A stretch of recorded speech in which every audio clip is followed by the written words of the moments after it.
दोस्तों स्टडी 91 के YouTube channel में आप सभी का बहुत बहुत स्वागत है। दोस्तों आज आप सभी के समक्ष मॉडर्न हिस्ट्री की क्लास में जो हम एक झलक वाली प्रस्तुति आपको दिखा रहे हैं उसका चौथा पार्ट लेकर हाजिर हूं, जहां दोस्तों पूरी की पूरी मॉडर्न हिस्ट्री आपको पढ़ा दी गई। ठीक है, और ये मॉडर्न हिस्ट्री जो अभी पढ़ाई गई आपको याद रखेंगे पार्ट नंबर 91 से स्टार्ट हुई थी और आज देखिए आज हम पहुंच चुके हैं 145 नंबर पर। ठीक है, तो याद रखेगा यानी 10 क्लास इधर मान के चलिए 45 इधर हो गया, तो लगभग 55 क्लास दोस्तों हम लोग कवर करने वाले हैं। किसमें दोस्तों? केवल और केवल मॉडर्न हिस्ट्री में। इसमें दोस्तों इसी सीरीज में हम लोगों ने एंशिएंट भी कवर किया, मिडावल भी कवर किया और मॉडर्न हिस्ट्री भी कवर किया। ठीक है, मैं बार बार कहता हूं कि आप सीरीज ज्वाइन करिए, उसको फायदा आपको मिलेगा। ठीक है, 145वां लेक्चर है हमारा और अगर आज की क्लास आप अटेंड करते हैं तो आपके तैयारी जो है वो 4321 से लेकर 4350 तक के सवाल तैयार हो जाएंगे। किस तरह के सवाल पढ़ने वाले हैं? मान लीजिए परीक्षा में आपसे सवाल आ जाए कि वांडीवास का युद्ध दोस्तों एक कब और किसके बीच में लड़ा गया था, या वेधरा का युद्ध दोस्तों कब और किसके बीच में लड़ा गया, या फिर आंग्ल मैसूर युद्ध जो हुआ था ये प्रथम आंग्ल मैसूर युद्ध, द्वितीय आंग्ल मैसूर युद्ध, तृतीय चतुर्थ, कुछ भी पूछ सकता परीक्षा में। कब और किसके बीच में हुआ, कौन सी संधि से समाप्त हुआ। इसी तरह से नंद कुमार की सुनवाई और फांसी किस वर्ष की घटना है। ये इतना इंपॉर्टेंट घटना है कि एक गवर्नर जनरल को दोस्तों अपना इस्तीफा भी देना पड़ा, साथ ही साथ दोस्तों वह उस पर महाभियोग भी चलाया गया। ठीक है, तो महाभियोग का भी शिकार हुआ। लेकिन आप प्रथम आंग्ल मराठा युद्ध कब लड़ा गया, अमृतसर की संधि कब और किसके बीच की गई थी। ठीक है, इस तरह से दोस्तों तमाम सवाल आपसे पूछे जाते हैं। तो इतिहास पढ़ने के बाद अगर ये सवालों को आप नहीं याद कर पाए तो एक बार फिर से इस झलक में आपको याद हो जाएगा। ठीक है, ध्यान दीजिएगा मॉडर्न हिस्ट्री का दोस्तों फाउंडेशन बैच आ चुका है। मैं बार बार आपसे यही कह रहा हूं कि एक बार दोस्तों आप इस बैच को ज्वाइन करके देखो, बाद में मुझे नहीं कहना पड़ेगा कि आइए आप हमारा पॉलिटी का बैच ज्वाइन करिए और आइए आप हमारा इकोनॉमिक्स का बैच ज्वाइन करिए, ज्योग्राफी का बैच ज्वाइन करिए। कहना नहीं पड़ेगा। क्यों? आपको पता चल जाएगा सत्य क्या है, आपको पता चल जाएगा एक्चुअली सच में पढ़ाई किसे कहते हैं। मैं बार बार आपसे निवेदन कर रहा हूं सिर्फ एक बार ज्वाइन करो। ये ऐसा बैच है दोस्तों आज के बाद कभी आपको इस मॉडर्न हिस्ट्री में कहीं कोई दिक्कत नहीं होगी, चाहे किसी भी लेवल का एग्जाम दे दो कहीं कोई प्रॉब्लम नहीं होगा। ठीक है, चलिए सीधे आते हैं अपने सवालों पर और पढ़ना आरंभ करते हैं। तो सवाल क्या लिख रहा है दोस्तों, ध्यान से पढ़िएगा। आज सवाल से पहले बता दूं 145वां लेक्चर है, 4321 से 4350 तक के सवाल हैं और हम लोग कवर करेंगे दोस्तों पार्ट 4। ठीक है, चलिए पहला सवाल लिख रहा है दोस्तों, तृतीय कर्नाटक युद्ध ये कब हुआ था। अरे भैया तृतीय से पहले सर ये बता दीजिए प्रथम कर्नाटक युद्ध कब हुआ था। ठीक है, ये भी सवाल तो आपके मन में आ सकता है, बिल्कुल आ सकता है। तो याद रखिएगा ये जो प्रथम कर्नाटक युद्ध था ये कब लड़ा गया था, याद रखेंगे 1700, अच्छा जैसे हमारा देश आजाद हुआ था 47 में ना, बस वहीं से आप याद रखिएगा ये 1746 से 48 के बीच में लड़ा गया। ठीक है, आजादी के एक साल पहले से एक साल बाद तक। इसी तरह से द्वितीय कर्नाटक युद्ध दोस्तों कब लड़ा गया, सवाल आ जाए कि द्वितीय कर्नाटक युद्ध ये कब लड़ा गया तो क्या बताएंगे दोस्तों, ये लड़ा गया एकदम सेम इसी तरह से दोस्तों। ये 48 तक आ गए और 48 के बाद एक साल छोड़ करके 49 में शुरू होगा, 49 से लेकर 54 तक लड़ा जाता है, 1749 से लेकर के 1754 तक। अच्छा ये युद्ध दोस्तों किसके बीच में लड़ा जा रहा था, तो याद रखेगा ये युद्ध अंग्रेजों और फ्रांसीसियों के बीच में हो रहा था। ठीक है, अंग्रेजों और किसके बीच में दोस्तों, फ्रांसीसियों के बीच में हो रहा था, इसको भी याद रखेंगे। ठीक है, अंग्रेज और फ्रांसीसी सेना ये आपस में दोस्तों लड़ रही थी, इसको याद रखेंगे, ये भी इंपॉर्टेंट है। अब दो आज का सवाल पूछ रहा है कि ये तृतीय कर्नाटक युद्ध कब लड़ा गया, तो ये 54 में खत्म हुआ, ये 1758 में शुरू होता, 58 से लेकर 63 ईस्वी तक दोस्तों ये लड़ा गया। अच्छा जितने भी युद्ध दोस्तों ये लड़े गए, 3 कर्नाटक युद्ध लड़ा गया है, इसे कैनेटिक वार कहा जाता है। किसके किसके बीच में, अंग्रेजों और फ्रांसीसियों के बीच में। एक सवाल और आता है कि जो पहला युद्ध था ये किस संधि से दोस्तों समाप्त हुआ था, ये सवाल भी आता है। तो याद रखेगा ये वाला युद्ध दोस्तों एक्सला सैपल संधि से समाप्त हुआ था। कौन सा, एक्सला सैपल संधि से दोस्तों ये पहला वाला जो युद्ध था दोस्तों ये समाप्त हुआ था, तब जाके रोक लगा था। जो दूसरी कर्नाटक युद्ध हुआ था ये दोस्तों इसके लिए आपको पांडिचेरी की संधि करनी पड़ी थी। ठीक है, फ्रांसीसियों को अंग्रेजों के साथ कौन सी संधि करनी पड़ी थी, याद रखेंगे पांडिचेरी की संधि करनी पड़ी थी। तो इस सवाल को भी आप याद रखेंगे। ठीक है, पांडिचेरी की संधि से द्वितीय कर्नाटक युद्ध समाप्त हुआ और तृतीय कर्नाटक युद्ध याद रखेगा ये पेरिस की संधि से समाप्त हुआ था। ठीक है, किस संधि से दोस्तों, यह पेरिस की संधि से दोस्तों समाप्त हुआ था। तो इसे भी आप नोट डाउन कर लीजिएगा। सवाल तीनों से आते हैं और 3 अलग अलग तरीके से सवाल पूछे जा सकते हैं। देखिए मेरे पास जितना सामर्थ्य है मैं आपको बता दे रहा हूं। ठीक है, आगे पढ़ना ना पढ़ना सब आपकी जिम्मेदारी है, बाद में ना कहिएगा कि नितिन सर ने बताया नहीं। अगला सवाल दोस्तों, काउंट द लाली का आगमन दोस्तों भारत में कब हुआ था। अब आप कहेंगे सर ये कौन आ गया, अरे भाई इसके बारे में भी आपको पढ़ाया गया है। याद रखेगा जब फ्रांसीसियों की लगातार हार होने लगी तो फ्रांसीसियों ने दोस्तों अपना एक नया सेनापति चुना। ठीक है, फ्रांसीसियों ने क्या किया दोस्तों, ये मात्रा हमेशा गलत हो जा रहा है, ठीक है। अब मैं बार बार सोचा हूँ सही होगा। देखिए जब किसी का बहुवचन आप बनाते हैं, ठीक है, तो क्या करना होता है दोस्तों, फिर गड़बड़ हो गया, फ्रांसीसी, ठीक है, ऐसे लिखा जाएगा, फ्रांसीसियों, ठीक है, ऐसे लिखा जाएगा, ठीक है। याद रखेंगे ये फ्रांसीसियों का क्या था दोस्तों, सेनापति था, ठीक है। नया सेनापति भेजा कुछ हद तक चीजें सही करने के लिए, लेकिन इसके भी आने से बहुत कुछ खास हुआ नहीं। तो पहला सवाल है कि इसका आगमन भारत में कब हुआ था, तो ये आया था दोस्तों 1758 में, क्या बन करके, फ्रांसीसी गवर्नर बन करके, ठीक है, और चलेंगे युद्ध लड़ने, ठीक है। और यहाँ पर करने के लिए ये चाल किसने चला था, फ्रांसीसियों ने चला था। तो एक युद्ध होता है दोस्तों जिसे हम वांडीवास का युद्ध कहते हैं। ये वांडीवास का युद्ध दोस्तों कब लड़ा गया था, याद रखेंगे 1760 ईस्वी में लड़ा गया था। कब लड़ा गया था, 1760 ईस्वी में लड़ा गया था। और किसके किसके मध्य में लड़ा गया था, तो याद रखिएगा मैंने आपको बताया ना कि एक तरफ अंग्रेज थे और अंग्रेजों का सेनापति कौन था दोस्तों, आयरकूट था। कौन था, अंग्रेजों की तरफ से आयरकूट लड़ाई कर रहा था। कौन कर रहा था, आयरकूट लड़ रहा था। और फ्रांसीसियों की तरफ से दोस्तों कौन लड़ रहा था,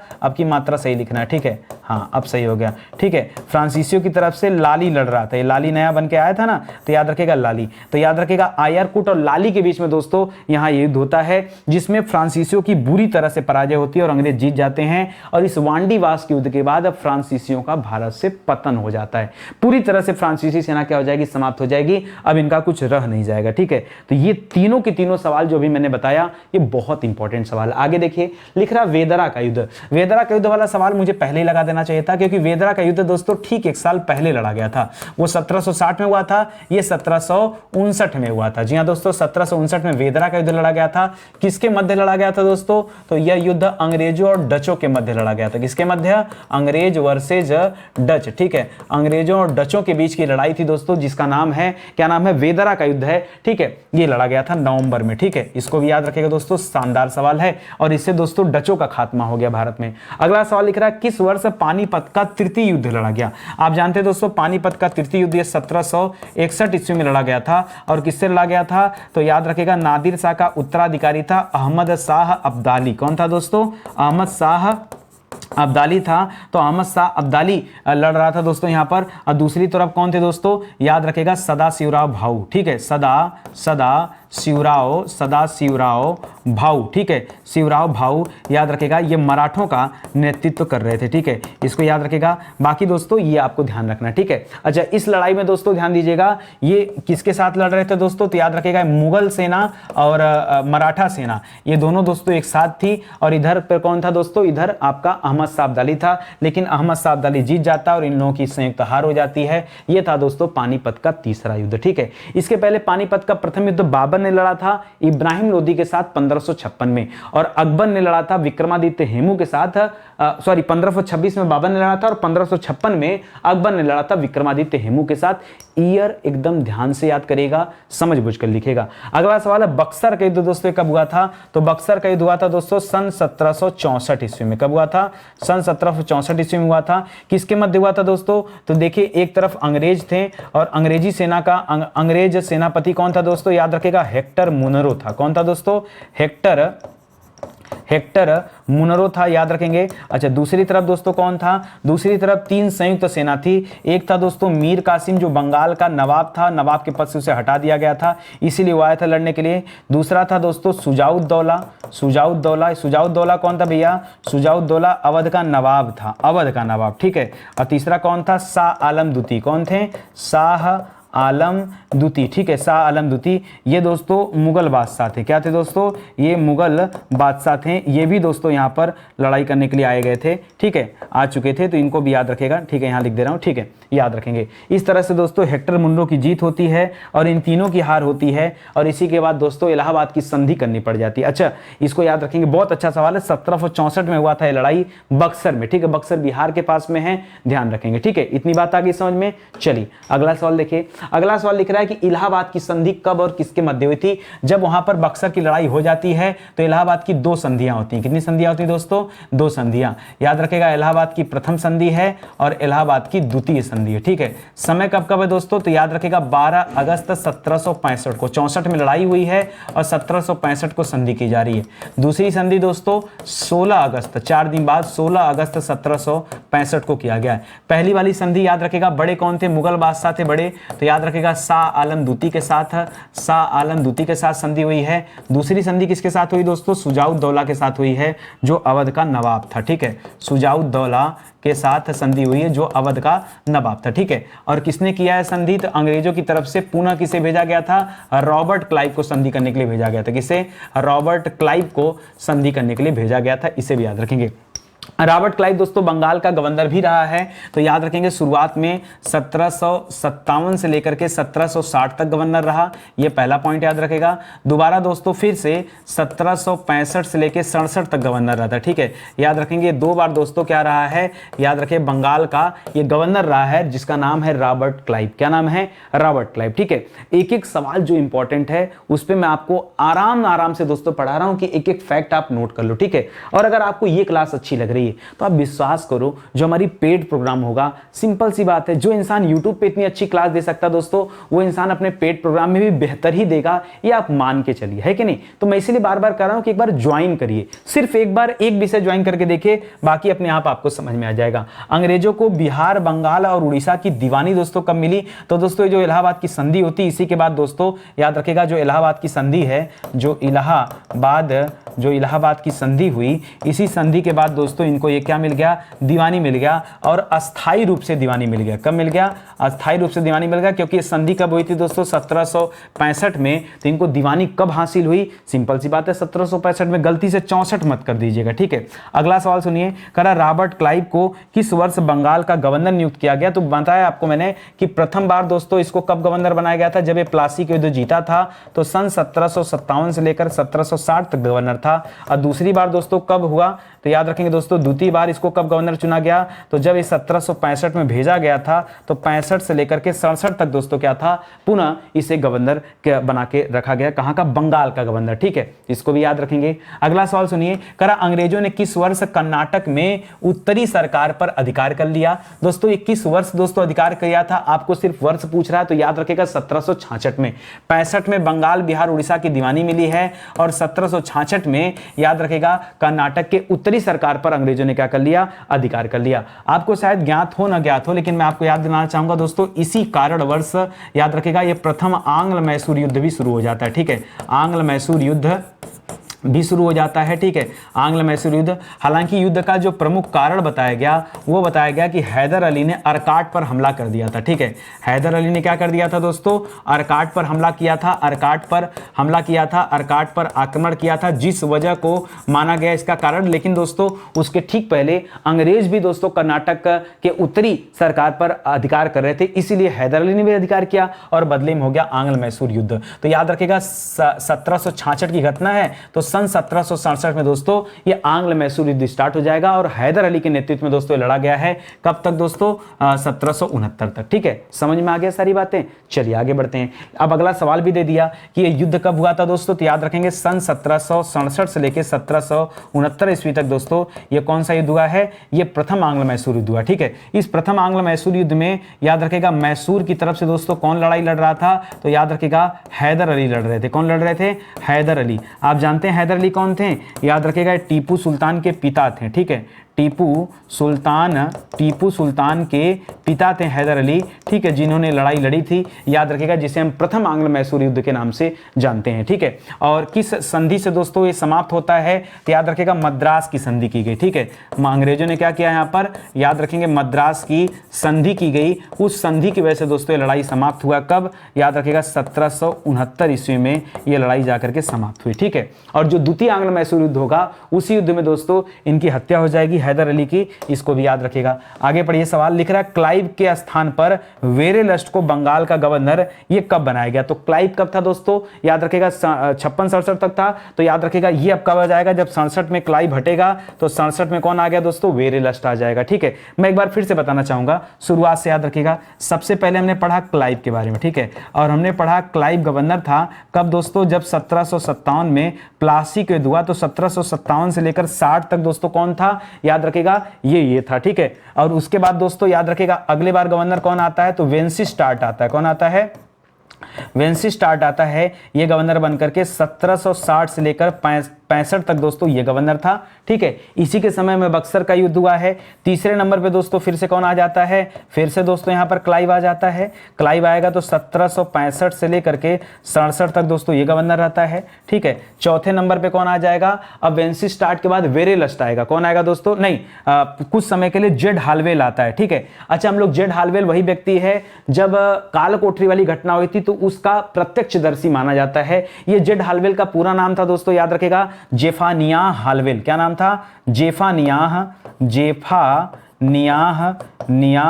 हालवेल। क्या नाम था दोस्तों, जेफानियाह हालवेल है। ठीक है, तो याद रखेंगे पहले ये आता है थोड़े समय के लिए। ठीक है, उसके बाद जाकर के दोस्तों कौन आता है, तब जाकर के ये कार्यवाहक के रूप में आया है। ठीक है, उसके बाद में वेरेलस्ट क्या लिख रहा है, क्लाइव के स्थान पे वेरेलस्ट जो आया ना, ये 1767 नहीं है, गलत हो गया यहाँ पे। ठीक है, ये 1769 में आते हैं। ठीक है, आप इनको याद रखिएगा, ये 1769 में आते हैं। तो 69 में कौन आ गया, वेरेलस्ट आ गया।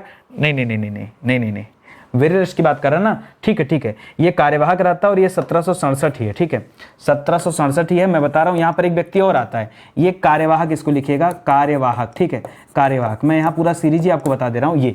फिर उसके बाद 67 से लेकर के 1769 तक ये है। ठीक है, और वेरेलस्ट ये याद रखेगा, ये किस नंबर पे डाल दे रहा हूँ, इसका नाम है 5वें नंबर पे डाल दे रहा हूँ। ठीक है, ये वेरेलस्ट हो गया। छठे नंबर पे दोस्तों याद रखेगा, छठे नंबर पे कौन आ गया, कर्टियर आता है। कौन आता है, कर्टियर। ठीक है, तो ये 1769 से लेकर के जब रेगुलेटिंग एक्ट आता है 1772 में, ये तब तक रहता है। ठीक है, तो ये याद रखेगा, टोटल 6। ठीक है, समझ में आया आपको, पहले क्लाइव था, सब लिख दिया उस सीक्वेंस से। देखिए सन की बातें हैं, जब सन की बातें होंगी तो थोड़ा बहुत तो सन का कंफ्यूजन बनेगा ना। कंफ्यूजन नहीं, कुछ यहाँ पर समझना पड़ेगा। जैसे ये कार्यवाहक बन के आया था तो कुछ महीनों भर के लिए आया था, इसलिए इसका नाम मैंने आपको बता दिया। ठीक है, तो इसको याद रखेगा। बाकी इसके बाद कौन आ गया, वेरेलस्ट आ गया, और अंतिम में कर्टियर आ जाएगा, तो उसे भी आप ध्यान में रखेंगे। ठीक है, अगला सवाल देखिए, लिख रहा बंगाल में किस वर्ष महाअकाल पड़ा था। दोस्तों महाअकाल पड़ा था सन 1770 में। क्या आप मुझे बता सकते हैं सन 1770 ईस्वी में कौन था। अभी मैंने पीछे आपको बताया, जो आपने पीछे पढ़ा वेरेलस्ट,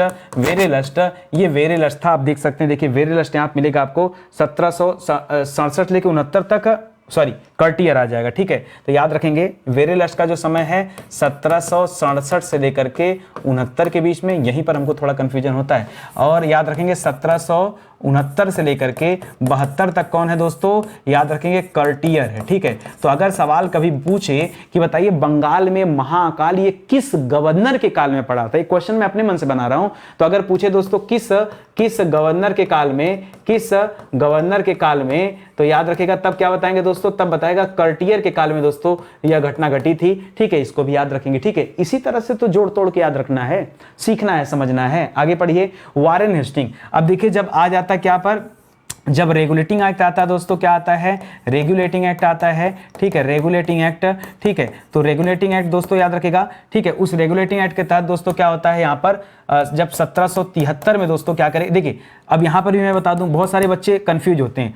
अगर पूछे बंगाल का गवर्नर, ठीक है, बंगाल का नहीं, हाँ ठीक है, बंगाल का गवर्नर, बंगाल का प्रथम गवर्नर लिखिए। ठीक है, प्रथम गवर्नर दोस्तों किसे माना जाता है। ठीक है, प्रथम गवर्नर बल्कि बोलने की जरूरत नहीं है, बंगाल का अंतिम गवर्नर बोलिए। ठीक है, बंगाल का अंतिम गवर्नर बोलिए दोस्तों। यहाँ पर कौन हो जाता, तो हम पढ़ते हैं दोस्तों वारेन हेस्टिंग को। ठीक है, कि वारेन हेस्टिंग जो था यहाँ का अंतिम गवर्नर था। वारेन हेस्टिंग ये जो आया है, क्योंकि जब रेगुलेटिंग एक्ट आ जाएगा तो उसे बंगाल का गवर्नर जनरल कहा जाएगा। ठीक है, तो याद रखेगा 1774 में यही व्यक्ति क्या कहलाएगा, यही व्यक्ति कहलाएगा बंगाल का गवर्नर जनरल। क्या कहलाएगा, गवर्नर जनरल कराएगा। इस प्रकार दोस्तों पुनः क्या सवाल आ जाता है कि प्रथम गवर्नर जनरल हैं, यानी बंगाल के अंतिम गवर्नर भी कौन थे, वारेन हेस्टिंग थे, और बंगाल के पहले गवर्नर भी गवर्नर जनरल कौन थे, वारेन हेस्टिंग थे। लेकिन अंतर है, अगर हम बात करें कि किस वर्ष से गवर्नर बनाए गए, तो गवर्नर बने थे दोस्तों सन 1772 में। ठीक है, और इनको बंगाल का गवर्नर जनरल कब चुना गया, तो याद रखिएगा रेगुलेटिंग एक्ट आने के बाद 1774 में इनका चुनाव किया, मतलब बने। ठीक है, प्रावधान हुआ था तो बने। ब्रिटिश संसद द्वारा रेगुलेटिंग एक्ट दोस्तों कब पारित किया गया था, तो दोस्तों रेगुलेटिंग एक्ट पारित करने की बात करा तो क्या बताएंगे, सन 1773 में ये रेगुलेटिंग एक्ट आया था। ठीक है, और किसको रेगुलेट करने के लिए, तो कंपनी को नियंत्रित करने के लिए, कि ईस्ट इंडिया कंपनी को कैसे रेगुलेट किया जाए, उसके लिए दोस्तों रेगुलेटिंग एक्ट लाया गया था। ठीक है, चलिए ध्यान दीजिएगा दोस्तों, स्टडी 91 के प्लेटफॉर्म से कई सारी किताबें लॉन्च की गई हैं। आप मौका दीजिए, जुड़िए स्टडी 91 के साथ, तो खुद आपको लगेगा कि वाकई जो नितिन सर कह रहे हैं सही है। ठीक है, और ये किताबें दोस्तों आप ऑनलाइन ऑफलाइन हर तरीके से दोस्तों परचेज कर सकते हैं। ठीक है, ये हमारा हेल्पलाइन नंबर है, इस पर कॉल करके संपर्क कर सकते हैं। बाकी अमेजन है, मीशो है, फ्लिपकार्ट है, हर जगह ये किताबें दी गई, वहाँ से भी ले सकते हैं। अगला सवाल दोस्तों, कलकत्ता में उच्चतम न्यायालय की स्थापना कब हुआ दोस्तों? तो उच्चतम न्यायालय का जो प्रावधान था, ठीक है, यह प्रावधान कहां पर किया गया था दोस्तों? उसी रेगुलेटिंग एक्ट में किया गया था। ठीक है, उसी रेगुलेटिंग एक्ट में किया गया था। ठीक है, और ये रेगुलेटिंग एक्ट आया कब था दोस्तों? तो 1773 में रेगुलेटिंग एक्ट आया। तो दोस्तों अब उच्चतम न्यायालय बनेगा, तो लिख रहा दोस्तों कब बना? तो 73 में आया और 74 में बन गया। ठीक है, 74 में बन गया। सन 1774 में यहां उच्चतम न्यायालय की स्थापना हो गई। उच्चतम न्यायालय के दोस्तों मुख्य न्यायाधीश के रूप में किसे चुना गया? मुख्य न्यायाधीश किसे चुना गया? तो याद रखेगा, मुख्य न्यायाधीश के रूप में यहां चुना गया था किसे? एलिजा इम्पे को। सवाल आता है यहां से भी। ठीक है, क्या नाम है इनका? एलिजा इम्पे नाम है। ठीक है, ये मुख्य न्यायाधीश चुने गए। और सवाल एक और पूछता है दोस्तों कि अन्य न्यायाधीश के रूप में दोस्तों किसे चुना गया? अन्य न्यायाधीश के रूप में, तो अन्य न्यायाधीशों की संख्या कितनी थी दोस्तों? कुल 3 थी। ठीक है, कितने थे दोस्तों? कुल अन्य न्यायाधीशों की संख्या 3 थी। वो 3 दोस्तों कौन कौन से थे? तो याद रखिएगा, पहले का नाम था चैम्बर्स। क्या याद रखेंगे दोस्तों? चैम्बर्स, लिमिस्टर और हाइड। ठीक है, चैम्बर्स, लिमिस्टर, ठीक है, लिमिस्टर और हाइड। ठीक है, ये 3 लोग हैं दोस्तों जिनका चुनाव यहां पर किया गया था। ठीक है, एक सवाल और, अगर सवाल ये आ जाए दोस्तों, मैं अलग पेन से लिख देता हूं कि कलकत्ता में हाई कोर्ट की स्थापना कब हुआ? तो जल्दीबाजी में बच्चे गलत न कर दें, जरा उसको समझिएगा। अगर पूछ दे कलकत्ता में हाई कोर्ट की स्थापना, ये तो सुप्रीम कोर्ट था ना, अगर हाई कोर्ट पूछे दोस्तों तो बहुत बाद में बना था। ये 2 जुलाई 1862 को, जब 61 में हाई कोर्ट एक्ट आया था, 61 में इंडियन हाई कोर्ट एक्ट आया था, उसके बाद दोस्तों जगह जगह हाई कोर्ट बनाया गया। तो हाई कोर्ट पूछेगा तो 1862 बताइएगा। ठीक है, और अगर सुप्रीम कोर्ट पूछेगा तब क्या बताएगा? 1774 बताएगा। बड़ा सोच समझकर जवाब दीजिएगा। ठीक है, क्योंकि सब सन का मामला है। आगे देखिए, लिख रहा नंद कुमार की सुनवाई और फांसी, ये किस वर्ष की घटना है? पहली बात बताइए, किससे संबंधित घटना? अगर ये पूछे तो क्या बताएंगे? तो याद रखेगा दोस्तों, नंद कुमार की जो घटना है, अगर ये पूछे किससे संबंधित है तो याद रखेगा, ठीक है, नंद कुमार वाली घटना ये संबंधित है दोस्तों वारेन हेस्टिंग से। किससे संबंधित दोस्तों? वारेन हेस्टिंग से संबंधित है। ठीक है, वारेन हेस्टिंग संबंधित है। और 21 वर्ष की घटना है, तो वारेन हेस्टिंग ने अपना बल प्रयोग करते हुए, अपनी शक्ति का प्रयोग करते हुए इसको फांसी दे दिया था। और आगे इसी वजह से दोस्तों वारेन हेस्टिंग के ऊपर क्या चलता है? महाभियोग भी चलता है। क्या चलता है दोस्तों? महाभियोग भी चलाया जाता है, ये भी याद रखेंगे। ठीक है, चलिए अगला सवाल देखिए, लिख रहा प्रथम आंग्ल मराठा युद्ध। ठीक है, अभी इसके पहले दोस्तों कनेटिक वार हम लोगों ने पढ़ा। अब यहां पे सवाल क्या दे रहा दोस्तों? आंग्ल मराठा युद्ध। ठीक है, कि अंग्रेजों का मराठा के साथ दोस्तों, मराठों के साथ युद्ध कब प्रारंभ हुआ? तो याद रखेंगे इसी के काल में, वारेन हेस्टिंग के काल में, सन 1775 से लेकर के 1782 के मध्य दोस्तों अंग्रेजों ने मराठों के साथ लड़ाई किया। ठीक है, और इस लड़ाई में किसने हिस्सा लिया है? तो अंग्रेजों की तरफ से किसने था दोस्तों हिस्सा लिया है? याद रखेगा, वारेन हेस्टिंग ने लिया है। किसने लिया दोस्तों? वारेन हेस्टिंग ने लिया हिस्सा यहां पर, याद रखेगा, अंग्रेजों की तरफ से। और मराठों की तरफ से दोस्तों किसने लिया है? तो मराठों की तरफ से माधव राव ने लिया। किसने लिया दोस्तों?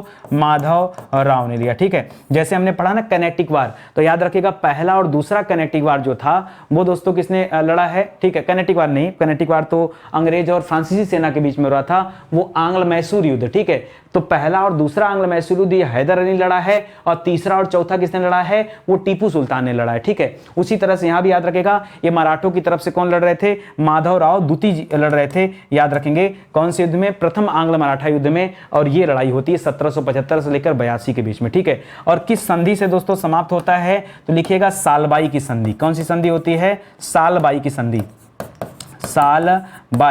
सालबाई की संधि से दोस्तों यह युद्ध जाकर समाप्त होता है। कब दोस्तों? 1782 में जब इस संधि किया जाता तब जाकर के युद्ध क्या हुआ है? विराम हुआ है। यह सवाल भी आप याद रखिएगा, बड़ा इंपॉर्टेंट सवाल है, परीक्षा में आ सकता है। ठीक है, अगला सवाल पढ़िए, लिख रहा है द्वितीय आंग्ल मैसूर युद्ध। ठीक है, तो हमने प्रथम आंग्ल मैसूर युद्ध भी दोस्तों पढ़ा है। ठीक है, और अब द्वितीय की बात कर रहा है, तो द्वितीय वाला कब हुआ है? तो याद रखेगा प्रथम और द्वितीय, मैंने आपको क्या समझाया कि याद रखेगा प्रथम और द्वितीय ये दोनों किसने लड़ा है दोस्तों? तो याद रखेगा हैदर अली ने लड़ा है। किसने लड़ा है? हैदर हैदर अली ने दोस्तों लड़ा था, ठीक है, हैदर अली ने लड़ा था, इसको याद रखेगा। अच्छा, पूछ रहा सवाल कि द्वितीय आंग्ल मैसूर युद्ध दोस्तों कब हुआ था, तो याद रखेगा 80 से 84 तक, ठीक है, 1780 से 84। अब 1780 से 84 वाले पीरियड में वारेन हेस्टिंग तो है नहीं, तो कौन आ गया दोस्तों यहाँ पर? अब कॉर्नवालिस आ जाएगा यहाँ पर। और किस संधि से दोस्तों ये समाप्त होता है, तो याद रखेगा मंगलौर की संधि, ठीक है, कौन सी संधि दोस्तों?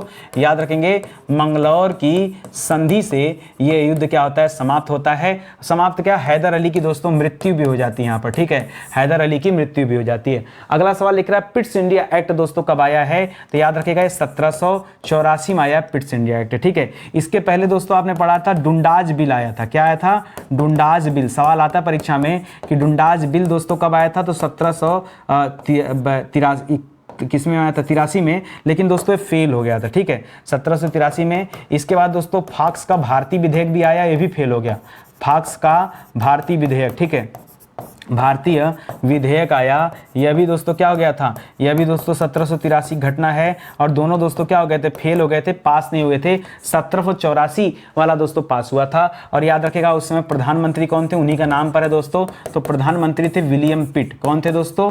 याद रखेंगे विलियम पिट क्या थे दोस्तों? ये प्रधानमंत्री थे, ठीक है, विलियम पिट की सरकार बनी थी, और तभी ये पिट्स इंडिया एक्ट भी आया था। लिख रहा दोस्तों तृतीय आंग्ल मैसूर युद्ध दोस्तों कब शुरू हुआ, तो अभी द्वितीय वाला देखिए 80 से 84 में हुआ है, और मैंगलोर की संधि से दोस्तों समाप्त हुआ है। पुनः दोस्तों 1790 से लेकर के 92 के बीच में दोस्तों ये तृतीय आंग्ल मैसूर युद्ध लड़ा गया है। और अब यहाँ पर कौन आ गया नेतृत्व करने के लिए, तो अब याद रखेगा हैदर अली का पुत्र टीपू सुल्तान आ गया, ठीक है, हैदर अली का पुत्र कौन है दोस्तों? टीपू सुल्तान, याद रखेंगे टीपू सुल्तान, ठीक है, अभी आ गए हैं, तो ये टीपू सुल्तान के द्वारा लड़ा गया युद्ध, ठीक है। और अंग्रेजों की तरफ से दोस्तों कौन लड़ रहा था, तो याद रखेगा कॉर्नवालिस लड़ रहा था। कौन लड़ रहा था दोस्तों? अंग्रेजों की तरफ से कॉर्नवालिस लड़ रहा था। याद रखें कॉर्नवालिस लंबे समय तक दोस्तों ये गवर्नर जनरल के पद पर रहता है। और यहाँ पर कौन सी संधि होती है, तो याद रखेगा श्रीरंगपट्टनम की संधि। कौन सी संधि दोस्तों?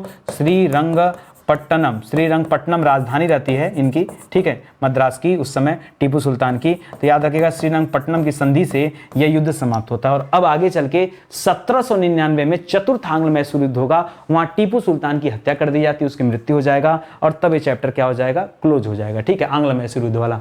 लिख रहा बंगाल में भू राजस्व का अस्थायी बंदोबस्त कब लागू किया गया, तो दोस्तों ये 1793 में लागू किया गया, ठीक है। अस्थायी बंदोबस्ती का जनक किसे कहा जाता है, तो याद रखिएगा इसका जनक किसे कहा जाता है दोस्तों? याद रखेंगे लॉर्ड कॉर्नवालिस को कहा जाता है। किसे कहते हैं? लॉर्ड कॉर्नवालिस को जनक माना जाता है, ये भी आप याद रखेंगे, ठीक है। इसी तरह से और भी भू राजस्व व्यवस्था है, जैसे आपसे पूछ लेता दोस्तों रैयतवाड़ी, ठीक है, रैयतवाड़ी, ठीक है, रैयतवाड़ी, तो याद रखेगा एक रैयतवाड़ी है, एक महालवाड़ी है, ठीक है, क्या है दोस्तों? रैयतवाड़ी और महालवाड़ी। सवाल ये आता है दोस्तों कि कितने तरह के भू राजस्व व्यवस्थाएं उस समय रही हैं, तो याद रखेगा वैसे तो अगर बंगाल की बात करें तो वहाँ अस्थायी बंदोबस्ती चलती थी, और अस्थायी बंदोबस्ती का जनक किसे कहा जाता है? लॉर्ड कॉर्नवालिस को कहा जाता है। और महालवाड़ी का जनक किसे कहा जाता है? और रैयतवाड़ी का, तो रैयतवाड़ी का जनक कहा जाता है टॉमस मुनरो को। किसे कहा जाता है दोस्तों? टॉमस मुनरो को कहा जाता है, ठीक है, याद रखेंगे। और महालवाड़ी को जनक हाल्ट मैकेंजी को कहा जाता है। किसे कहा जाता है? हाल्ट मैकेंजी को कहा जाता है। ये सब याद रखेगा, ठीक है। यहाँ क्या हो गया? अस्थायी बंदोबस्ती का क्या हो जाएगा? लॉर्ड कॉर्नवालिस हो जाएगा। चतुर्थ आंग्ल मैसूर युद्ध दोस्तों कब लड़ा गया? अभी मैंने आपसे बताया कि 1799 में ये चतुर्थ आंग्ल मैसूर युद्ध लड़ा जा रहा है। और कौन कौन याद रखेगा? तो टीपू सुल्तान लड़ रहा है, ठीक है, टीपू सुल्तान। इसी युद्ध में दोस्तों टीपू सुल्तान की क्या हो जाती है? मृत्यु हो जाती है, याद रखेंगे।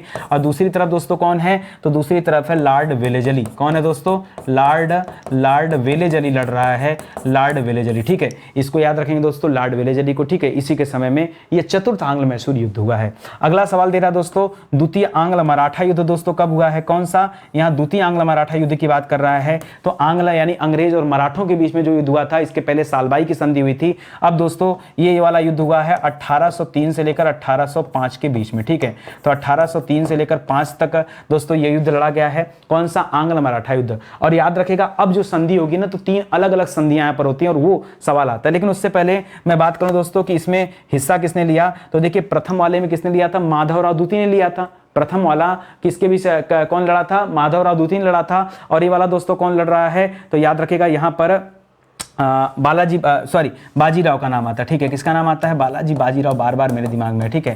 तो याद रखिएगा दोस्तों, ये द्वितीय आंग्ल मराठा युद्ध ये 1803 और 5 के बीच में दोस्तों वेलेजली ही है, और बाजीराव द्वितीय, बाजीराव प्रथम मत करिएगा, ठीक, बाजीराव द्वितीय वर्सेस वेलेजली के बीच में ये लड़ाई लड़ी गई थी, याद रखेंगे। अच्छा, यहाँ पर दोस्तों 3 संधियां हैं, जरा उन तीनों संधियों को आप याद रख लीजिए, ये ज्यादा सवाल आएगा, ठीक है। तो याद रखिए दोस्तों, कुल 3 संधियां हैं यहाँ पर अलग अलग, ठीक है। तीनों संधियां दोस्तों मराठों से संबंधित हैं, लेकिन अलग अलग की गई। जैसे दोस्तों यहाँ देवगांव की संधि हुई है, ठीक है।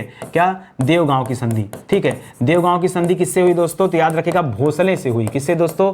भोसले जो थे उनसे साथ हुई है। कब हुई दोस्तों? तो 1803 में हुई है। कब हुई है? 1803 में हुई है। सवाल यहाँ आता है। दूसरा सवाल आता दोस्तों, दूसरी संधि कब हुई? तो याद रखिएगा सिंधिया के साथ हुई, सुरजी अर्जन गांव की संधि। कौन सी? सुरजी अर्जन गांव की संधि हुई है। सुरजी अर्जन गांव की संधि हुई है। किसके साथ हुई दोस्तों? तो भोसले के बाद याद रखिएगा सिंधिया लोग जो थे दोस्तों उनके साथ ये संधि हुई है। तो ये वाली तो 3 में हुई, ये वाली कब हुई दोस्तों?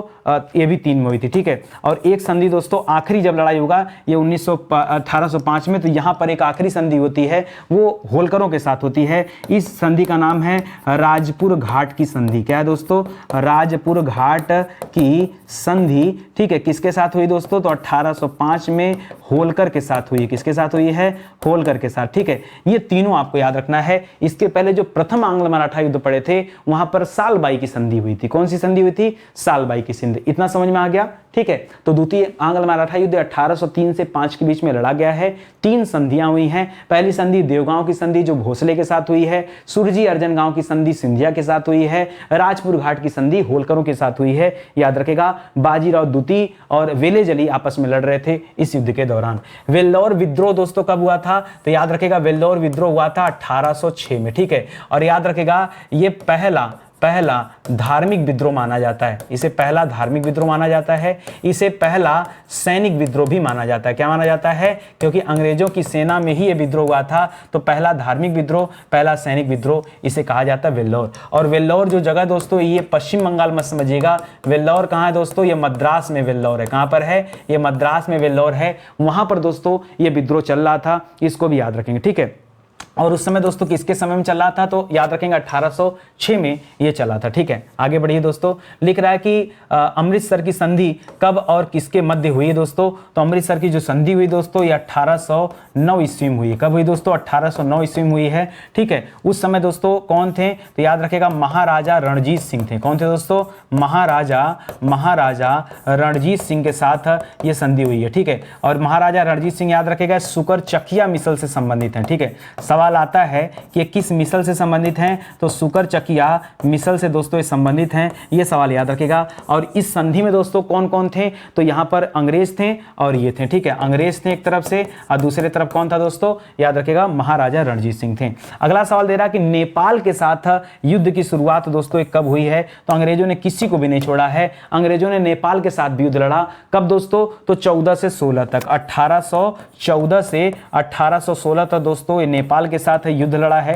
ठीक है। और यहां पर दोस्तों याद रखेगा 1816 में जो संधि हुई है उसका नाम है सुगौली की संधि, यांगडबू नहीं, ठीक है। यांगडबू दोस्तों वर्मा के साथ हुआ। यहां कौन सी संधि है? सुगौली की संधि। कौन सी है दोस्तों? सुगौली की संधि, ठीक है। तो इसको भी आप याद रखेंगे। इसी तरह से जो यांगडबू लिख रहा था ना, आगे आप वर्मा के साथ युद्ध पढ़ेंगे तो दोस्तों वहां पर वो वाली संधि होती है, ठीक है। आगे लिख रहा दोस्तों तीसरा आंग्ल मराठा युद्ध। तो दूसरे में तो दोस्तों आपने लंबा चौड़ा पढ़ लिया और ये आखिरी है दोस्तों। क्यों? क्योंकि इसी के बाद दोस्तों पेशवा का पद ही समाप्त कर दिया जाएगा, मतलब प्रधानमंत्री का पद ही नहीं बचा रहेगा। ये लड़ाई दोस्तों 1817 से 18 ईस्वी के बीच में हुई है। ये तृतीय आंग्ल मराठा युद्ध लड़ा गया है। इसमें भी दोस्तों कौन थे? तो याद रखिएगा मराठा का नेतृत्व दोस्तों बाजीराव द्वितीय ही कर रहे थे। बाजीराव द्वितीय ही कर रहे थे। हाँ, अंग्रेजों की तरफ से कौन थे? तो सन अगर 1817-18 का टाइम पीरियड याद हो तो आपको पता होगा ये लॉर्ड हेस्टिंग का समय है। लॉर्ड हेस्टिंग, वारेन हेस्टिंग मत करेगा दोस्तों, ये लॉर्ड हेस्टिंग्स का समय है। हेस्टिंग्स ने दोस्तों पिंडारियों का भी दमन किया था। किसका दमन किया था?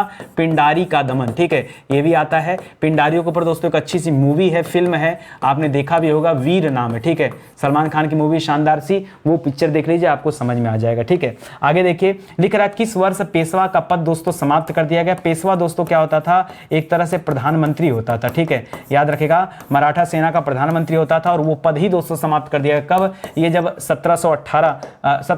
1818 में जब ये तृतीय आंग्ल मराठा युद्ध होता, उसके बाद दोस्तों ये पद क्या हो जाता? समाप्त हो जाता। तो 1818 ना याद करके 1819 याद रखिए, क्योंकि 18 तक तो युद्ध ही हुआ था। ठीक है, आगे बढ़िए, लिख रहा प्रथम आंग्ल बर्मा युद्ध। ठीक है, अभी पीछे दोस्तों आपने क्या पढ़ा था? प्रथम आंग्ल नेपाल युद्ध, ही पढ़ा था ना, आंग्ल नेपाल युद्ध। ठीक है, आंग्ल नेपाल युद्ध। और आपने पढ़ा दोस्तों 1814 से लेकर के 16 तक दोस्तों लड़ा गया था। और किस संधि से समाप्त हुआ दोस्तों? आपने पढ़ा सुगौली की संधि से दोस्तों समाप्त हुआ। हमारे पड़ोसी देश हैं इस समय। ठीक है, सुगौली की संधि हुई थी, मैं इसीलिए दोस्तों इनको अलग से लिख रहा हूं। इसी तरह से वर्मा का युद्ध जो था दोस्तों, ये 1824 से 26 में लड़ा गया था। ठीक है, ये 14 से 16, ये 24 से 26। ठीक है, एकदम एग्जैक्ट 10 साल का डिफरेंस है दोस्तों। और संधि कौन सी हुई है? तो याद रखेगा, यांडबू की संधि हुई है दोस्तों, इसको भी ध्यान में रखेंगे। ठीक है, इस तरह से क्या होता है दोस्तों, ये प्रथम आंग्ल वर्मा युद्ध है और नीचे वाला प्रथम आंग्ल नेपाल युद्ध है। ठीक है, तो समझ में आ रहा है ना। देखिए, आप अगर स्टडी 91 के साथ जुड़ेंगे तो फायदा ये है कि हम जब सीक्वेंस से पढ़ते हैं ना, तो हर चैप्टर पर हम बाकायदा नजर डालते हैं। ठीक है, और हमें कोई जल्दीबाजी भी नहीं है। आप सोचो ना, आपको केवल एंशिएंट, मिडावल और मॉडर्न हिस्ट्री पढ़ा करके दोस्तों लगभग 150 लेक्चर तैयार कर दिया गया। कभी आप देखना आपके अपनी कोचिंग में कितना लेक्चर दिया जाता है। और मैं यहां पर दोस्तों प्रश्नोत्तर श्रृंखला क्यों चला रहा हूं? ताकि आप ये मैच करा पाओ अपने कोचिंग के नोट से, या जो भी आप पढ़ते हैं, जो भी किताबें आप फॉलो करते हैं, या अपनी तैयारी को अगर आपको परखना है, तो आप इस सीरीज को देख करके ये डिसाइड कर सकते हैं कि कितने प्रश्न हमारे सही हो रहे हैं। भाई 30 में सही कितने हो रहे हैं? अगर आप 25, 28, 29 के आसपास हैं, तब तो जान जाओ कि अच्छा है, आपकी स्कोरिंग बढ़िया है। लेकिन अगर आपकी स्थिति उससे कमजोर है, तो मुझे लगता है कि पुनः आपको हमारे फाउंडेशन बैच को ज्वाइन करना चाहिए और अच्छे से पढ़ना चाहिए। यह सीरीज देने के पीछे मेरा सिर्फ इतना ही उद्देश्य था कि आपको सिस्टमेटिक तरीके से पूरी क्लास मिल जाए, और जो आप कहीं से भी पढ़ते हैं तो कम से कम प्रैक्टिस स्टडी 91 से कर सकें। हर बच्चे को प्रैक्टिस तो यहां से करना ही चाहिए। ठीक है, ये बहुत सारे नोट्स हैं दोस्तों जो पूरी तरह से पढ़ा दिए गए थे, यूनिक हैंडरिटन नोट्स हैं। इन्हें भी आप हमारे वेबसाइट एप्लीकेशन से परचेज कर सकते हैं। ठीक है, तो जुड़े रहिए हमारे इस श्रृंखला के साथ। बहुत लंबी श्रृंखला चलने वाली है और हम लोग 5000 क्वेश्चन को भी टच करने वाले हैं। तो साथ में जुड़े रहेंगे तो ऐसे ही आपको नए नए प्रश्न मिलते रहेंगे। ठीक है, तो मिलते हैं दोस्तों अगले वीडियो में। तब तक के लिए बहुत बहुत धन्यवाद आपका। जय हिंद, जय Bharat. Thank you so much.